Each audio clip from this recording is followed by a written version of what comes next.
신명기 18장 15절로 22절 말씀 봉독합니다. 내 하나님 여호와께서 너희 가운데 내 형제 중에서 너를 위하여 나와 같은 선지자 하나를 일으키시리니 너희는 그의 말을 들을지니라. 이것이 곧 내가 총회의 날에 호렙산에서 내 하나님 여호와께 구한 것이라. 곧 내가 말하기를 내가 다시는 내 하나님 여호와의 음성을 듣지 않게 하시고 다시는 이 큰 불을 보지 않게 하소서. 두렵건대 내가 죽을까 하나이다 하매 여호와께서 내게 이르시되 그들의 말이 옳도다. 내가 그들의 형제 중에서 너와 같은 선지자 하나를 그들을 위하여 일으키고 내 말을 그 입에 두리니 내가 그에게 명령하는 것을 그가 무리에게 다 말하리라. 누구든지 내 이름으로 전하는 내 말을 듣지 아니하는 자는 내게 벌을 받을 것이요 만일 어떤 선지자가 내가 전하라고 명령하지 아니한 말을 제 마음대로 내 이름으로 전하든지 다른 신들의 이름으로 말하면 그 선지자는 죽임을 당하리라 하셨느니라.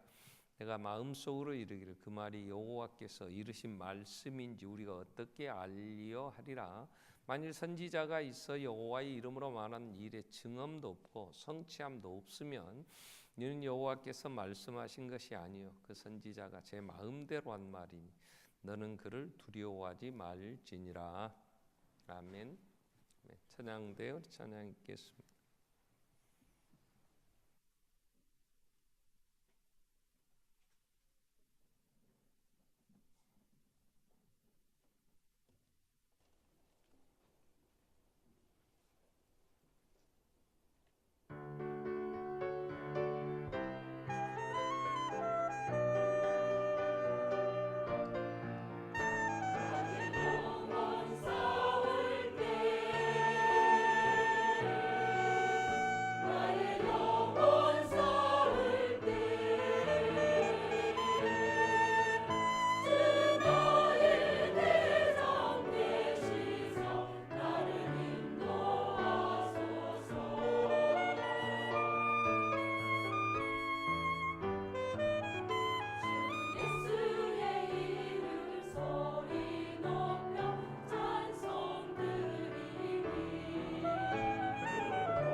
이번 주간은 또 이 민족에게 큰 어떤 변화들이 있을 그런 한 주간 됩니다.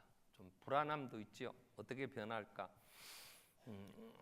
북미 정상회담이 잘 이루어지고 또 종전선언도에서 우리나라 대통령도 싱가포르 가고 뭔가 큰 빅딜이 이루어진다.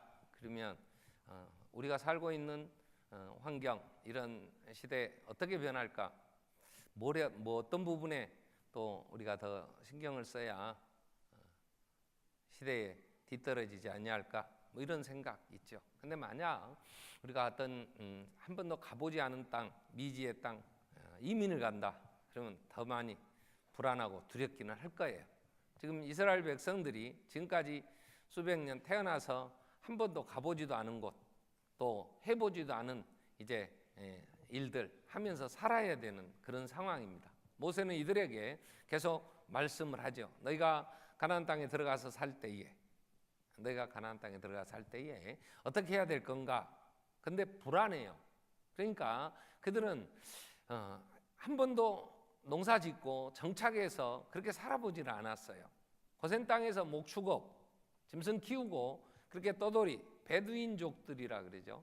그 후예들, 그러면서 그렇게 살아왔고, 그리고 노예로 종살이 하다가 이제 자유의 몸이 돼서 스스로 그러한 많은 일들을 헤쳐나가면서 또 돈도 벌어야 되고, 그리고 주어진 앞에 놓여 있는 일들을 헤쳐나가야 되는데 많이 불안합니다.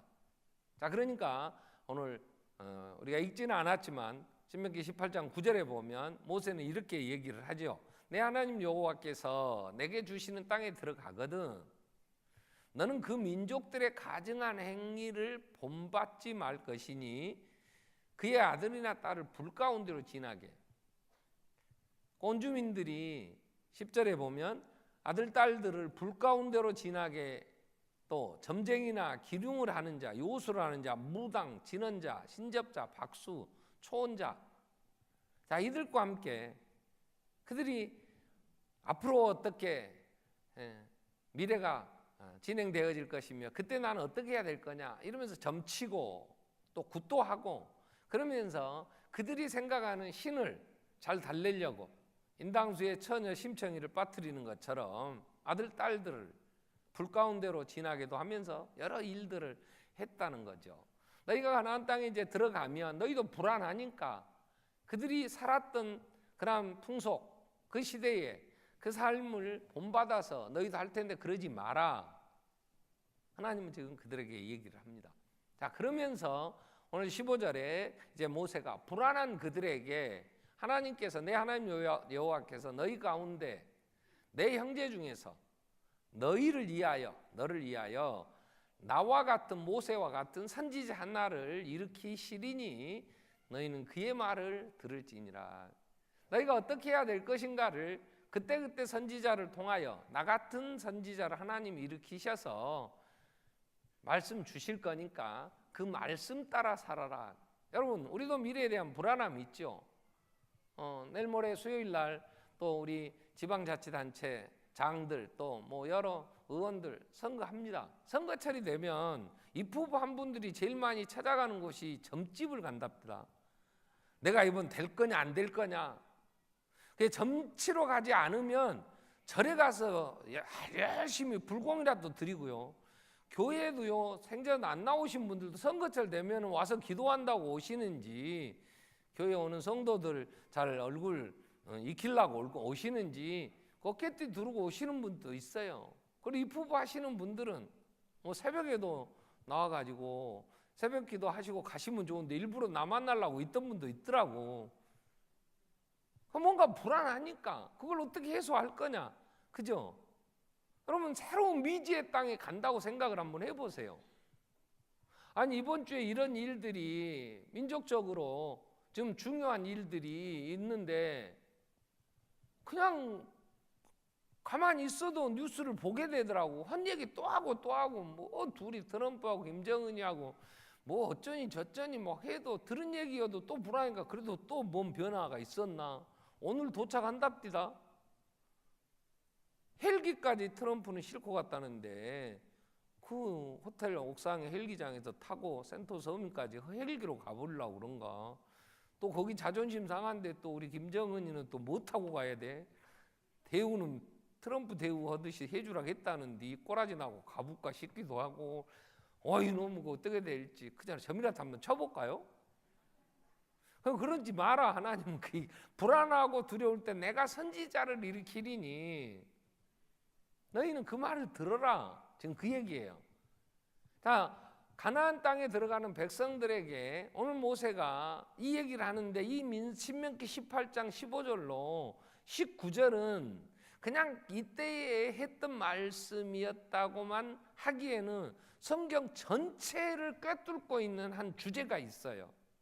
그게 뭐냐면 메시아에 대한 얘기인데, 이 오늘 18장 15절 이후 19절 모세 같은 선지자, 이 선지자에 대한 이야기가요 성경에 계속 한 줄기에서 흐르고 있어요. 그러니까 이걸 잘 이해를 해야 성경 전체를 이해하는데 굉장히 도움이 되기 때문에 오늘은 18장 15절로 22절을 중심으로 모세 같은 선지자, 이런 제목으로 우리가 말씀을 생각하려고 합니다. 이 모세 같은 선지자, 나 같은 선지자를 일으키리라 했던 직접적인 이유는 16절에 보면 모세가 이렇게 얘기를 합니다. 너희가 이것은 왜 이렇게 나 같은 선지자를 하나님 일으키시냐 그러면, 우리가 호렙산에, 그게 총회의 날 전체가 이스라엘 백성이 애굽에서 나와서 전체가 한 3개월쯤 됐을 때 시내산, 호렙산 이렇게 이름을 붙이는데요. 거기 갔을 때 하나님이 이제 너희가 새로운 내 백성 아니냐.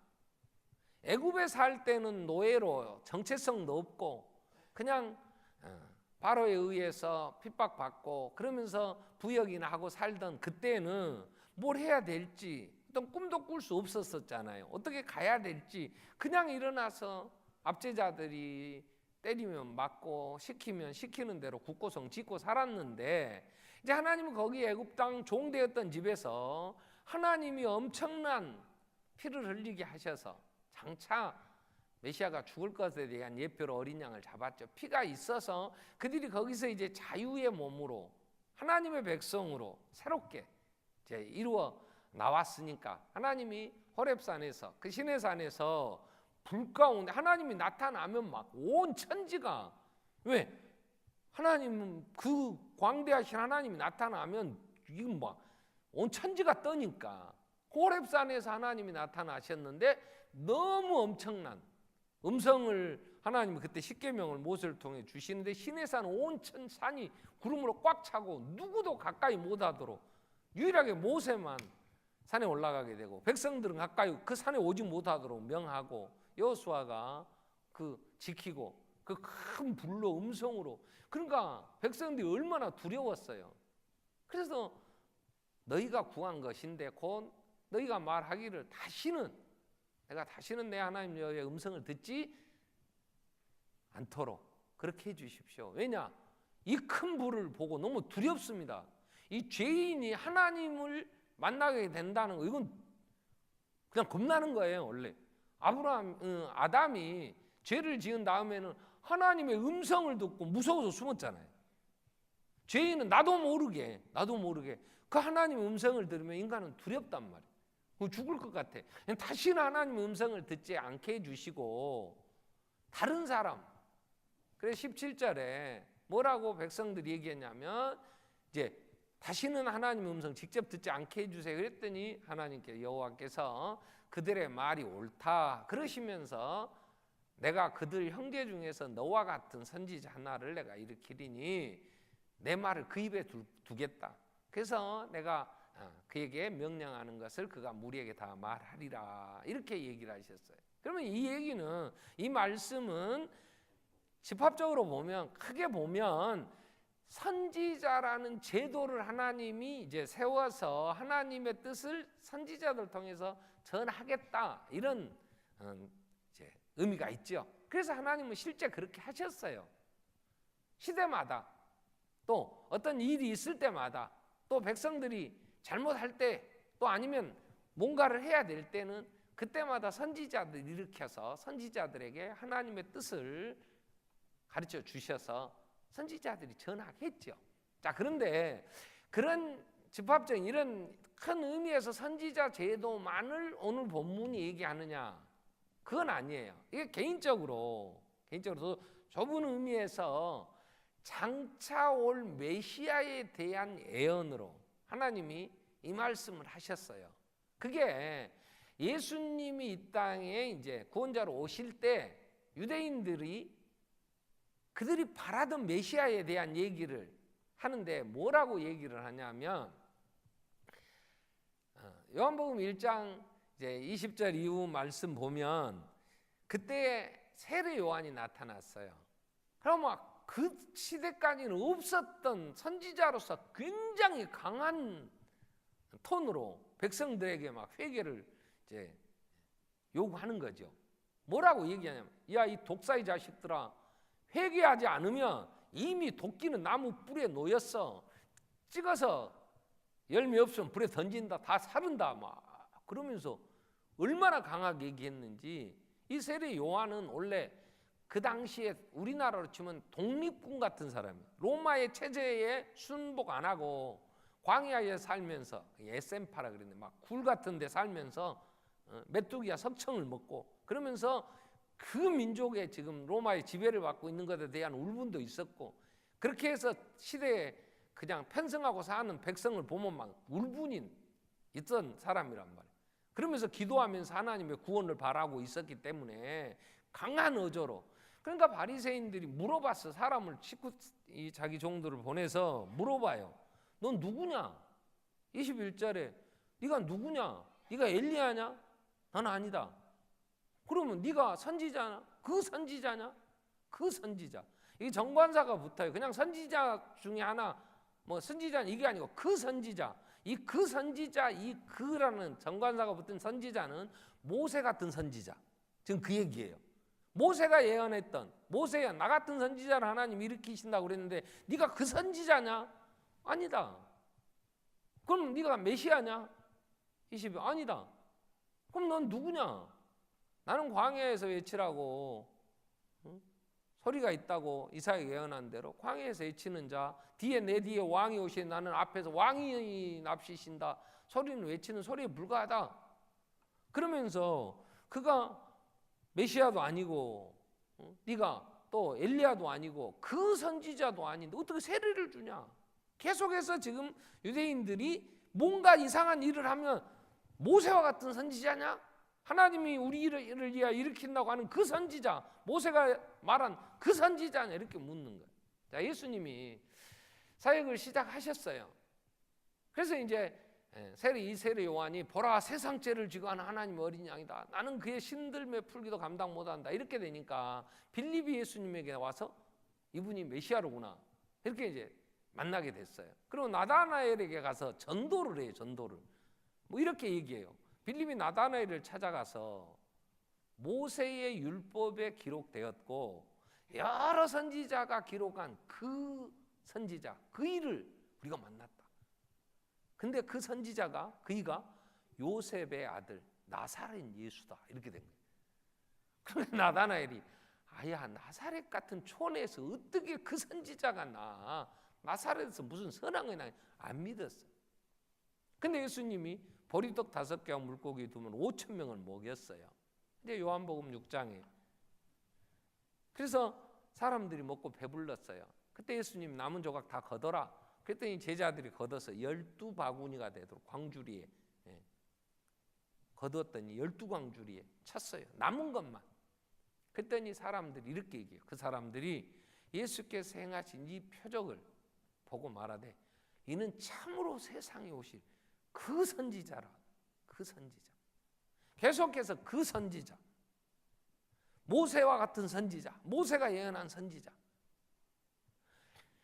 예수님이 명절에 그 초막절에 자 누구든지 목마르거든 명절 끝날 그 큰 날에 예수께서 서서 외쳐 이르되 누구든지 목마르거든 내게로 와서 마시라.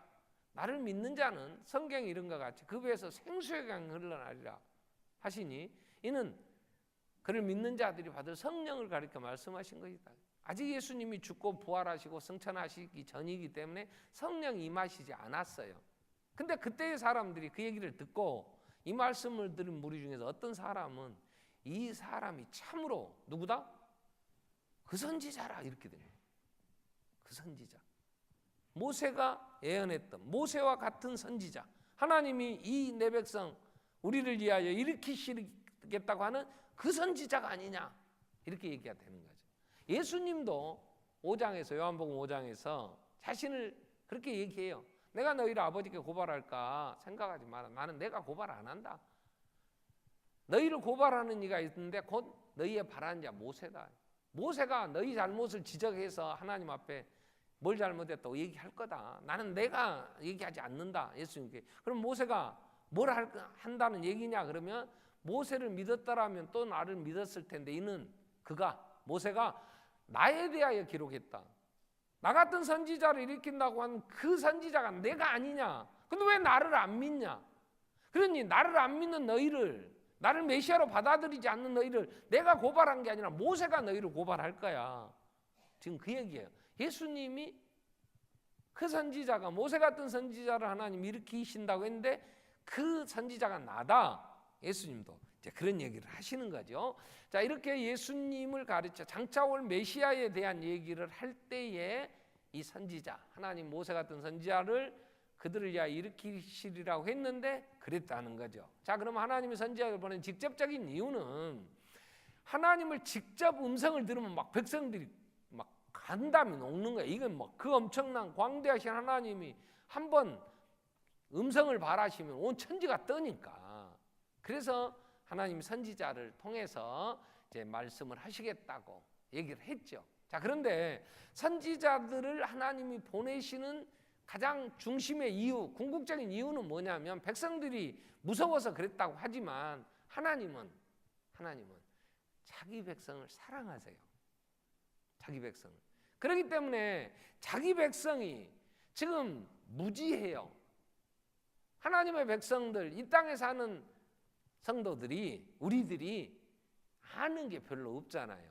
일단 내일 뭔 일이 날지 모르겠어. 그러나 트럼프하고 김정은이하고 뭐 사인은 한답디요?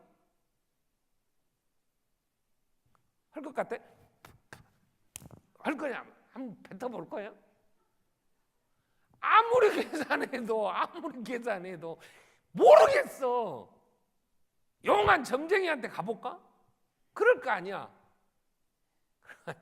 그러니 하나님이 말씀을 하셔야 이 미래에 대한 두려움과 불안에서 해결될 수가 있어. 그래서 시편 119편 105절에 주의 말씀은 우리가 가는 길에 빛이요. 주의 말씀 내 발의 등이요 내 길에 빛이니이다. 어두워 깜깜해. 이번 선거는 깜깜이 선거라더만. 도대체 이슈도 안 나타나고 떠들라고 해도 북미 정상회담 싱가포르 얘기만 하고 그러니까 언론에서도 이 후보자도 토론도 잘 안 하고 누가 관심도 없고 깜깜이 선거라는데 빛이 쫙 비쳐야 될 거 아니야. 그 빛이 우리가 사는 이 시대에 내 무지와 내가 아는 것도 별로 없고 세상 나는요 요즘 자꾸 나오는 단어 중에 들으면 가슴이 덜컹덜컹 하는 게 4차 산업. 그래 4차 나는 1차 산업 그냥 씨 뿌리고 농사 거두고 그런 건 좀 알겠어. 2차 산업, 3차 산업, 문제 4차 산업이라고 또 어떤 뭐 하는 거 이건 7차 산업이라고 모른다. 도대체가 로봇가 인공지능 심어갖고 이제 자동차도 운전수 없이 다녀본다네. 어떤 사람이 출근을 하는데 이게 그 낙하산 같이 타고 다닌 거 거기다가 뒤에 뺑뺑이 프로펠러 달리면 이거 날더만 출근길에 그거 타고 출근하는 사람이 있더만 기사 하여튼 기가 막힌 사람들이다. 교통이 복잡하게 지상이 복잡하니까 그냥 그렇게 다닌다고 그걸 보여주더라고. 인공지능이 이제 진화를 한다네. 이게 끔찍한 얘기야. 사람이 뭔가를 입력해놨는데 이것들이 스스로 판단해갖고 이제 저거들이 이제 그 요즘 나오는 영화 하나 있잖아요. 그 육체파고 액션 배우가 나와갖고 원숭이하고 고릴라인가 나중에 막 대화하고 하는 거, 이게 이제 이런 거. 그러니까 도대체 어떻게 될지 나는 모르겠더라고. 무슨 융합이라는 단어, 이것저것이 섞여갖고 이제 뭔가를 만들어낸다는데 도대체 이놈의 세상이 어떻게 될 건가. 그래서 기도해, 아버지 더 복잡해지기 전에 나 좀 불러주십시오. 그랬더니 때가 됐는가 자꾸 여기저기 아픈 것이, 그건 난 생각 안 해도 되는. 우리 애기들 보면 깜깜해. 나는 손자들 보면 아이고 너는 어떻게 살래? 너 참 많이 공부해야 쓰겠다. 우리는 별로 할 시간도 없고 안 해도 이제 때 되면 가불면 되지만 불안한데, 말씀은, 하나님의 말씀은 그래 우리의 발의 등불이요 우리 아래 빛이니까. 그래서 하나님이 시대마다 말씀을 주세요. 그러나 하나님이 자기 백성을 사랑하시니까. 그게 이스라엘이, 하나님의 백성들이 완전히 망했어요. 그게 갈대아 느부갓네살 바벨론에 의해서 싸그리 잡혀가 갖고 성전 다 무너지고 예루살렘이 다 해파되고 그 많은 사람이 죽고 다 무너져 버렸을 때, 그리고 70년 만에 돌아왔네. 독립해서 돌아오는 게 아니고 하나님이 몇 사람 보내서 예루살렘에 성전 짓고 그 세계 열광의 지배를 받으면서 사는 나라 돌아오게 했을 때 쓴, 역사가 실패하고 인생이, 그 나라가 실패하고 왜 그랬는가를 쓴 성경이 역대기에 역대상하가 그때 써요. 70년 만에 돌아왔을 때. 근데 마지막 결론에 이렇게 얘기해요. 역대하 36장 마지막 15절에 보면 그 조상들의 하나님 여호와께서 그의 백성과 그의 거하시는 곳을 아끼사. 하나님의 백성을 아껴. 하나님은 자기 백성을 사랑하죠. 그리고 그의 거하시는 곳, 그 말은 예루살렘 성전을, 하나님이 거하시는 곳, 임재를 상징하는 거였어요. 그래서 예루살렘 성전이 있으니까 예루살렘은 안 망한다고 생각했어요, 이스라엘 백성들은. 근데 완전히 망했어요. 그래서 하나님이 그 백성을 아끼고 사랑하셨고, 그 예루살렘 성전, 하나님의 이름을 두신 곳, 하나님의 임재를 상징하는 성전을 하나님은 정말 아끼셨어. 그래서 어떻게 했냐, 부지런히 그의 사신들을 보내서, 선지자들을 보냈어. 그리고 말씀을 하셨어. 근데 16절 어떻게 됐어요? 그 백성들은 하나님의 사신들을 비웃었어. 하나님 보낸 선지자들을 비웃어. 그러니까 말씀, 메신저를 비웃으니까 그가 가지고 간, 여러분 김영철 씨가 김정은 씨 편지를 갖고 트럼프를 갔대요. 그러면 트럼프 대통령이 김영철이 그 메시지를 갖고 온, 친서를 갖고 온 그 사람을 비웃어 불면 그건 큰 신뢰가 돼. 그건 뭐냐면 친서까지 멸시하는 것이 되는 거야. 그 사람을 극진히 대접했어요. 차 가는 데까지 나와가고, 대통령이 일반 보통 사람들 만나면 그냥 응접실에서 잘 가시라고 그러고 다른 뭐 비서실장이 접대하든 배웅을 하든 하는데 직접 나가고 막 거기서 악수하고 차 보내고, 그건 그 친서가 귀한 거야. 이걸 대우해 주는 거야, 보낸 분을. 그러니까 하나님이 말씀을 줬어. 근데 메신저를, 선지자들을 비웃어. 그러면 그 말씀을 멸시한 것이 돼. 그래서 그 선지자들을 욕했어. 그랬더니 결과가 어때요? 하나님의 진노가 그 백성들에게 미치게 됐어요. 회복할 수 없는. 그래서 어떻게 됐어요? 17절에 하나님이 갈대아 왕의 손, 느부갓네살, 바벨론의 느부갓네살 왕의 손에 그들을 다 넘기시니까 그 느부갓네살과 바벨론 군대가 와서 성전에 와서 싸그리 성전 다 무너뜨리고, 그 불을 지르니까 막 금들이 녹아 바위 사이에 들어가니까 그 바위 사이에 들어간 금 빼가겠다고 돌 하나 도리에 남지 않고 싸그리 다 무너졌어요. 그리고 성전에서 칼로 청년들을 죽였어. 청년들이야, 요것들이 또 이제 민족의 앞으로 소망이니까 죽일 수 있지. 근데 노인과 병약자들, 이들도 긍휼을 여기지 않아. 긍휼이 불쌍해. 이건 얼마나 비참해. 젊은 사람들, 남자들, 힘 좀 쓰는 군대 갈 만한 애들을 죽인다는 건 전쟁하니까 비참할 수 있지만, 그 노인들, 병들어서 이게 제대로 힘도 못 쓸 이런 사람들까지 긍휼이 없었단 말이에요. 마지막 하나님의 심판에서 딱 그래, 긍휼 없는 심판이 됩니다. 이게 하나님이 우리를 불쌍히 여기지 않으면 우리는 정말 소망 없는 거야. 그래서 우리를 구원하신 하나님을 에베소서 2장에서는 뭐라고 그래요? 3절, 하나님의 긍휼이 풍성하신 하나님, 그 큰 사랑 때문에 우리가 아들이 죽고 우리가 사는 거야. 긍휼이 풍성하신 하나님. 근데 긍휼이 없다, 이건 비참한 거야. 왜 그랬어요? 하나님의 말씀을 하나님이 사랑해서 그 백성 보냈는데 이 말씀을 안 들었다는 거 아니야. 그러면 히브리서 1장 1절로 2절에 이런 말씀을 하세요.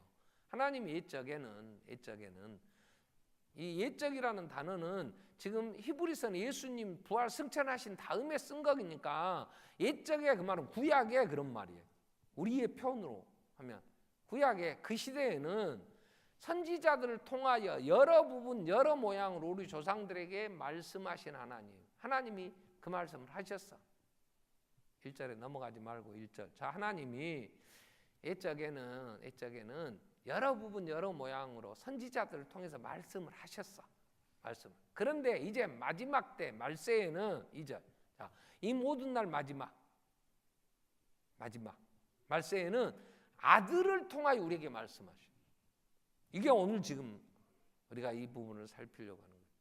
전에는 선지자를 통해서 여러 부분 여러 모양으로 꿈에도 나타나셔서 말씀 주셔서 또 여러 시대에 여러 선지자를 통해서 말씀을 하셨어요. 수백 년 동안에. 근데 마지막 날에는 아들을 통하여 우리에게 하나님이 말씀을 하세요. 그 아들을.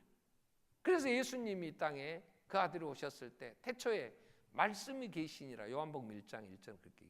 이 말씀은 하나님이시다. 하나님과 함께 계셨다.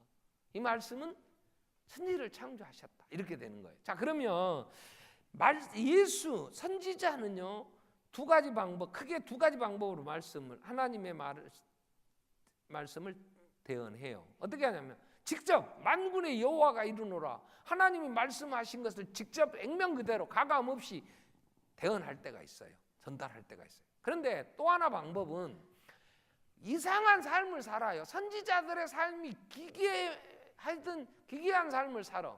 우리가 잘 아는 대로 뭐 한쪽으로 누워서 40일을 막 지내기도 하고 뭐 무슨 배 갔다가 막 물속에다 집어넣었다가 또 한 사람 지는 가서 꺼내봐라. 꺼내니까 다 썩어물고 이게 뭔 일이냐 할 때 이게 토기병 갖고 가서 백성들 모아놓고 가서 확 깨불고 그 깨진 병 어쩌자는 거요. 쓸모없지. 뭐 이런 얘기. 호세아 같은 경우 보세요. 창기를 가서 아내를 삼으라 그래요. 아니 멀쩡한 총각이 창녀를 그 더러운 여자를 아내 삼으라니까 또 가서 아내 삼아. 그랬더니 이 창녀가 이름이 고멜이요. 이 고멜이 그렇게 자기 신분에 어울리지 않게 신랑을 만났으면 잘해야지. 정신 차리고. 어이 못된 것이 옛날 남자 좋다고 또 남편 떠나서 나가갖고 가서 또 빚지고 이 얘기까지 났네. 가서 그거 다 빚 갚아주고 또 데리고 와서 네 마누라 다시 삼어라. 우리 같으면 못해. 뚜껑 열려불지. 호고수. 근데 가요. 또 가서 빚 다 갚아주고 또 데리고 와서 살아. 그러면서 하는 말이, 고멜 같은 이런 못된 여자보다도 너희들은 더 하지 않았냐 나한테. 하나님 얘기해. 이야, 호세야, 이건 하나님의 사랑이 아니면 그건 감당이 안 되는 거야. 이거 어떻게 남자로서 생각을 해보세요. 선지자의 삶은 곧 하나님의 메시지를 더 강하게 듣는 백성들에게 훨씬 강한 임팩이 되죠. 와, 고멜보다 더 했네. 응? 이런 못된 짓거리 우리가 했네. 이렇게 하나님의 말씀을 그들이 행동을 통해서. 자, 그러면 예수님을 이 땅에 마지막 하나님이 그 아들을 말씀으로 보내셨어. 그러면 예수님이 오셔서 하신 말씀이 뭐예요 도대체? 오늘 18장 15절에 너희는 나와 같은 선지자를 세울 거니까 내가 그 입에 말을 둘 거니까 너희는 그 말을 들으라 그러잖아요. 모세 같은 선지자 예수 마지막 날에. 그러면 그분이 뭐라고 얘기를 하시는 거예요? 자, 예수님은 오셔서 말씀도 하셨어요. 많은 말씀도. 근데 실제 오셔서 그분의 삶을 통하여 지금 하나님이 뭔가 강한 메시지를 우리에게 전달하고 있잖아요. 자, 많은 얘기를 할 수 있어요. 근데 가장 중요한, 하나님이 예수를 통하여 우리에게 하시는 말씀의 가장 중요한 정말 말씀이 뭐냐 그럴 때 우리는 요한복음 3장 16절을 들어요. 요한복음 3장 16절은 성경 전체의 요절이라 그러죠. 같이 한번 읽어보겠습니다. 하나님이 세상을 이처럼 사랑하사 독생자를 주셨어. 멸망하지 않고 영생을 얻게 하려 하십니다. 자, 하나님은 예수를 통하여 이 땅의 백성들에게, 하나님의 백성들에게 하시는 말씀이 뭐냐면, 나는 너희를 사랑한다. 나는 너희를 사랑해. 내가 이렇게 사랑했지 않느냐. 이렇게 사랑한 하나님의 사랑의 증거가 뭐냐? 나는 아들을 주었어. 아들을 주었어. 그래서 너희가 멸망당할 죄인이 아니었더냐. 너희가 멸망당하지 영생을 얻도록 나는 아들을 구원자로 보냈어. 너희가 멸망당하지 않고 영생을 얻도록 나는 아들을 죽인 거야. 신명기 18장 22절에 선지자라고 와서 얘기를 하는데 백성들이 21절에 저 말이 진짜 하나님 말씀일까? 의심이 들 거 아니냐? 너희 마음에 야 진짜 하나님 말씀일까?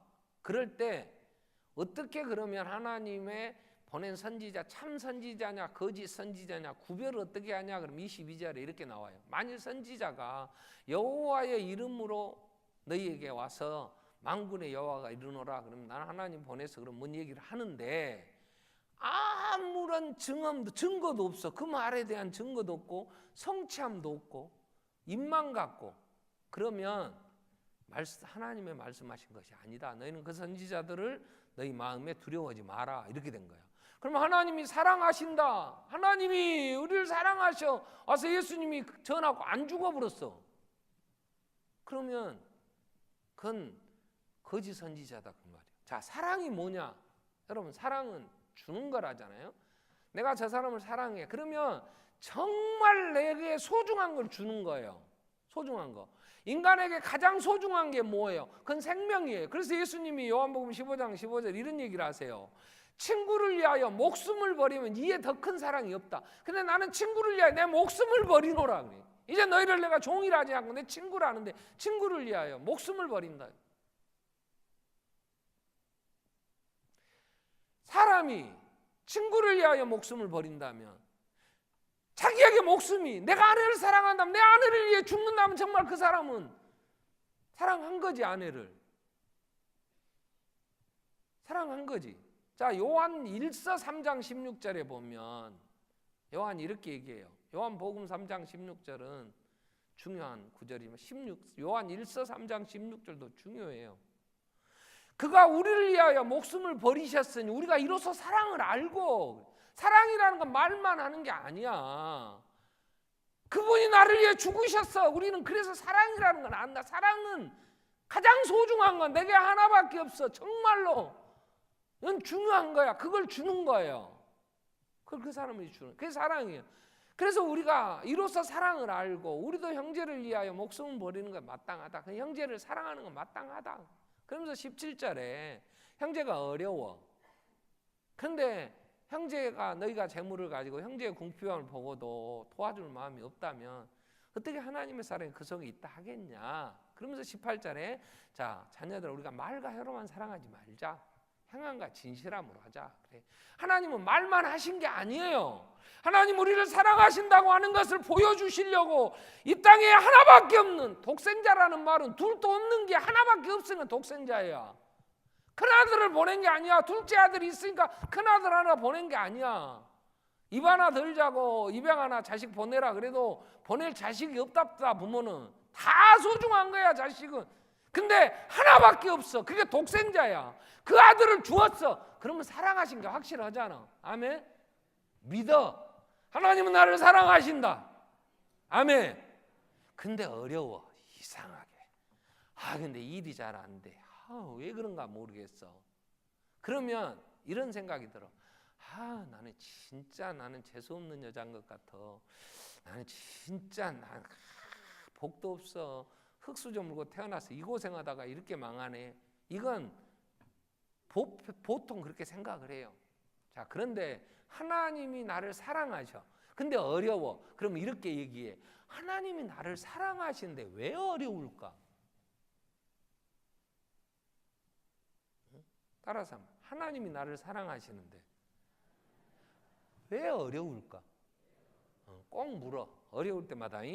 그러면 신명기 8장에서 하나님 그렇게 얘기하세요. 신명기 8장 1절부터 3절까지 보면 2절에 내 하나님 여호와께서 이 40년 동안 내게 광야의 길을 걷게 하신 것을, 광야 40년은 고통스러운 거예요. 아니 애기 낳았는데 구름기둥이 가부라 그러면 애기 낳다 말고 가야 돼. 짐 싸갖고. 재수없이 애기를 이때 낳냐 그럴 거 아니야. 옆에서. 옆집은 진작 와서 낳았으면 빨리빨리 낳아야지. 해필이면 오늘 같은 날. 왜 오늘 같은 날 가보냐고. 그럴 거 아니야. 모르겠어. 어떻게 하시나. 하나님이 하시는 일을 모르겠어. 욥이 그거 아니야. 앞을 봐도 안 계시고 뒤를 봐도 안 계시고 도대체 어디 계십니까? 얘기는 하고 좀 패세요. 얘기는 하고. 내가 뭘 잘못 말이나 좀 해주고. 억울하잖아. 죽겠지. 근데 한 가지 분명한 건 하나님이 사랑하신다고. 사랑하셔. 그런데 광야 40년을 걷게 하신 건 이유가 뭐냐? 너를 낮추시려고 그랬다. 그래서 너를 시험해서 내 마음이 어떠한지 네가 그 명령을 하나님 말씀 안 지키는 건 교만이에요. 이게 다 교만은 지 마음대로 사는 게 교만인 거야. 내가 가만히 연구해 보니까 생각해 보니까 이렇게 해야 되겠어. 그건 교만이요. 뭘 가만히 생각해. 성경을 보고 하나님의 뜻이 뭔가를 해야지.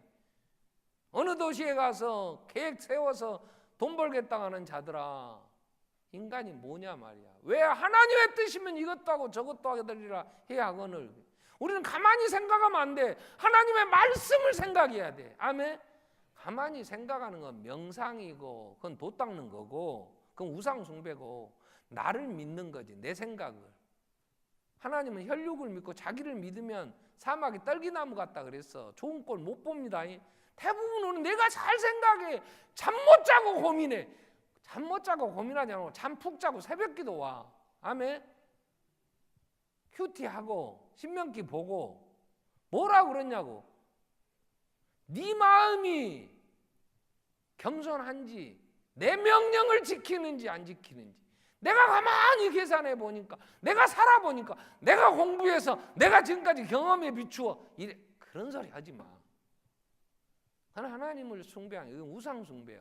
그래서 하나님이 광야 40년을 걷게 하시면서 하나 마음을 낮추셨어. 그래서 뭘 하냐? 3절에 이런 고백을 하게 해요. 자, 너를 낮추시고 너를 줄이게 하시고 또 너도 알지 못한 내 조상들을 알지 못한 내 만나를 내게 먹이신 것은 사람이 떡으로만 사는 게 아니고 하나님의 입으로 나오는 말씀으로 산다는 것을 알게 하시려고. 하나님의 말씀만이 진리고 하나님의 말씀이 이루어지는 거예요. 하나님이 선지자를 통해서 말씀. 예수님이 나를 사랑하신다. 그래서 믿어. 아멘. 그 사랑은 내가 측량할 수가 없단 말이에요. 변하지 않는단 말이에요. 믿어. 사랑하시는데 어려워. 그건 나를 사랑하기 때문에 하나님 그 안에 백성으로 믿음으로 살게 하시려고. 교만하지 않게 하시려고. 두 번째. 뭔 두 번째냐면 예수님이 이 땅에 오셔서 선지자로 오셨는데 말씀하신 중요도에서 두 번째로 중요한 거. 첫 번째는 하나님이 사랑하신다는 거고 두 번째 예수님이 이 땅에 오셔서 말씀하신 말씀은 부활을 얘기하려고. 부활. 자, 예수님이 죽기 전에 나사로를 살려요. 나사로가 이미 죽었다는 거 알아. 썩은 냄새 나고 장사 다 지내불고 나흘 만에 가. 그러니까 막 마르다 통 울고 막 당신 나 우리 사람 말이 됩니까 하고 막 그래. 그래도 늦게 가. 왜? 뜻이 있었어. 가가지고 무덤에 가더니 나사로에 나오라 그래. 살아나와보라. 그때 예수님이 요한복음 11장에 이런 얘기를 하세요. 나는 부활이요 생명이니. 예수께서 이래. 나는 부활이요 생명. 그러니까 예수님이 나사로를 죽이시고 다시 살릴 계획을 갖고 계셔놓고서 애 터지게 막 가족들은 죽겠지. 근데 그때에 하시는 말 나는 부활이요 생명. 자, 부활이라는 개념을 몰라 사람들이. 그때는 한번 우리도 뭐 부활이 뭔지 어떻게 알아? 예수님 부활하셨다고 하니까 부활하신 그게 예수님의 부활체가 이랬고 저랬고 조금 생각하지. 예수님의 부활이 없었다면 우리가 부활이라는 단어를 이해를 하겠어요? 그때는 지금 부활이 예수님이 부활도 안 했고 아무것도 생각도 못 하는 거야. 근데 나를 믿는 자는 죽어도 살겠고 살아서 믿는 자는 영원히 죽지 아니하리라 그러시는 거예요. 그리고 예수님이 우리를 사랑하시기 때문에 이 땅에 오셔서 십자가를 지고 죽으셨어. 그리고 뭐 하셨어요? 부활하셨어요. 이 얘기는 예수님이 계속 하시는 말씀이 뭔 얘기를 하시냐면 이 세상은 짧다. 이 세상에 보물을 쌓지 마라. 하늘에 쌓으라. 이 말이 뭔 말인지 몰랐어. 이 땅에는 좀도 있고 도적도 있고 너희 다 썩는다 이런 얘기야. 근데 여러분 이 세상 제가 너의 사무실 좀 만들고 뭐 한다고 이번에 3층 좀 치우고 제 책상 좀 치우고 하느라고요. 서류들 정리하고 버릴 거 버리느라고 했어요. 근데 와 옛날 사진이요. 옛날 서류에 사진이 있어. 와 이럴 때가 있었네. 까마득하게 옛적에 모세가 이스라엘 백성한테 얘기한 것처럼 까마득하게 가만히 보니까 그게 한 15년밖에 안 됐더라고. 근데 15년 전의 일인데 아주 까마득해. 근데 올해 28년 차인데 반석교회가 와 순간이네. 순간. 일부 예배 드리려고 내려오는 내레베 타고 오는데 권사님 나보다 나이 더 든 권사님 나한테 물어봐. 목사님 다리 안 아프세요? 아니 다리 제가 관절이 좀 아파서요. 이제 멀리 걷는 것은 계획도 못 세웁니다. 산에도 가고 싶어도 내가 내려올 거 걱정해서 못 가요. 그랬어. 근데 28년 반석교회 섬겼더니 어느 날 이제 산에 못 가겠어. 아파서. 이게 인생의 전부라면 나는 억울해 못 죽어. 시험이야. 내가 했는데 이럴 수. 근데 감사한 게 아버지 언제 오시렵니까? 아멘 주 예수여 오시옵소서. 나는 부활의 소망이 있으니까 억울할 게 하나도 없어. 갔으면 좋겠어. 아멘. 이 땅 70년 건강하여 80년 살아도 연수의 자랑은 뒤돌아보면 수고와 슬픔 뿐이요. 신속히 가니까 날아갑니다. 만약 이 땅에 사는 게 전부라면 억울하지 우리는. 그래서 예수님이 오셔서 부활의 세계를 보여주시는 거야. 그리고 그 얘기를 하시는 거야. 요한은 요한일서 2장 15절에 이렇게 얘기합니다. 너희는 이 세상이나 세상에 있는 것들을 사랑하지 마라. 누구든지 세상을 사랑하면 아버지의 사랑이 그 안에 있지 아니하니 이 세상에 있는 모든 것이 육신의 정욕, 안목의 정욕, 이 생의 자랑인데 다 아버지께로 쫓아온 게 아니요 세상으로 왔다. 그러면서 중요한 얘기 17절 이 세상도 그 정욕도 뭐한다? 지나가되 오직 하나님의 뜻 행하는 영원히 가느니라. 영원히 부활의 세계가 있습니다. 영원한 하나님의 나라가 있단 말이야. 예수님은 이걸 삶으로 보여주시는 거예요. 그래서 이 땅에 살면서 결코 이 세상의 것 때문에 억울하지 않았어요. 배고팠어요. 바울이 얼마나 맞았어. 얼마나 맞고 몸이 만신창이가 되고 마지막 감옥에서 죽어. 그래도 그는 항상 기뻤어. 왜요? 우리의 소망은 이 땅의 것이 아니었다. 우리의 시민권은 하늘에 있다. 잠깐 갑니다. 아멘. 너무 연연하지 마세요. 프랑카드 걸린 사람 4년 후에 없는 사람 부지기수요. 계속 있을 줄 알아요. 오래 가지 않아요. 주님이 우리에게 오셔서 하신 말씀 그러니 하늘의 보화를 쌓으라. 안 들으면 최후의 통첩이에요. 뭐라 그랬어요? 내가 선지자를 일으키는데 안 들으면 19절에 오늘 본문 신명기 18장 19절에 이런 얘기를 하죠. 누구든지 내 이름으로 전하는 내 말을 듣지 아니하는 자는 내게 벌을 받을 것이다. 예수를 안 믿으면 여러분 예수 그분이 아니면 우리는 아무것도 이룰 수 없어요. 아무것도. 내가 진실로 너희에게 이르는 요한복음 5장 24절 예수님 그렇게 얘기를 해요. 내 말을 듣고 나를 보내신 하나님 메시아로 나를 보낸 것을 너희가 믿으면 영생을 얻었고 심판에 이르지 아니하나니 사망의 생명으로 옮겼느니라. 아멘. 부활. 우리 주님 나라 영원합니다. 그 나라는 오직 예수밖에는 나를 인도하실 분이 안 계셔. 예수 앞에 무릎을 꿇는 거예요. 그분만이 내가 이 땅 사는 날 동안에도 머리털어 하나도 이고 끊게 할 수 없는 무능한 인간을 능력 있게 여러분이 늦게 누우고 아침 일찍 일어나 수고해도 수고의 떡을 먹으면 헛되단 말이야. 하나님이 복을 주셔야 가정 하나도 이루는 거지. 내 자식 하나도 내가 키울 수가 없어. 하나님 은혜를 주셔야지. 12일 날 북미 정상회담이 잘 이루어지면 이 민족이 봄날이 될 거다. 그렇지 않아요. 하나님이 이 민족에게 복을 주셔야지. 아멘. 이 민족의 운명이 트럼프 손에 있거나 김정은 손에 있지 않아요. 시편 2편에 세상의 군왕들이 나서서 머리를 맞대고 기름 부은 자를 비웃고 우리끼리 잘 살아보자 하는데 어쩐다 그랬어요. 그가 철지팡이 질그릇 깨뜨리듯 거여가는 자다. 하나님이 메시아가 부수신다 그래. 하나님의 은혜 안에 살아야 됩니다. 우리 기도하겠습니다. 자, 마지막 최후의 통첩으로 예수를 이 땅에 하나님이 보내셨어요. 나는 너를 사랑한다. 믿으세요. 영원한 세계 부활이 있음을 말씀하셨어요. 이 땅에 거 사랑하는 게 아니고 순간이니까 하나님 나라에 우리의 부활을 쌓고 정말 예수 그리스도 안에서 참된 생명을 얻게 해주십시오. 주님과 함께 소망을 가지고 기뻐하며 두려움에는 형벌이 있다 그랬는데 두려움에서 해방되어 참으로 평안을 누리게 해주십시오. 같이 한번 통성으로 기도하겠습니다. 살아계신 하나님 아버지, 우리를 사랑하사 부지